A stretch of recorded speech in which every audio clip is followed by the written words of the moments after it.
గత 20 సంవత్సరాల కింది కాకా వెంకటస్వామి గారు ఏదైతే ట్రస్ట్ ఫౌండర్ ఉన్నారో ప్రత్యేకంగా ఎడ్యుకేషన్ మీద దృష్టి పెట్టి పిల్లలకు చారిటబుల్ వర్క్స్ చేస్తున్నాము.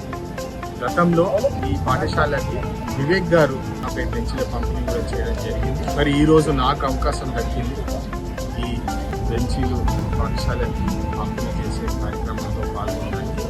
మరి ఇంకెన్ని సౌకర్యాలు ఈ పాఠశాలలో లేవు, పిల్లలు ఇబ్బంది పడుతున్నారు. ప్రత్యేకంగా టాయిలెట్స్ విషయంలో కానివ్వండి, మరి వాటర్ ఫెసిలిటీస్ సరిగా లేవని చెప్పి వాళ్ళు మాకు రిప్రజెంటేషన్ ఇవ్వడం జరిగింది. ఖచ్చితంగా ఈ పాఠశాలకి మరి ఇంకెన్ని బెంచీలు అవసరం ఉన్నది, ఇది కూడా కింద కూర్చునే పరిస్థితి ఉన్నది, చాలా బాధాకరంగా ఉన్నది.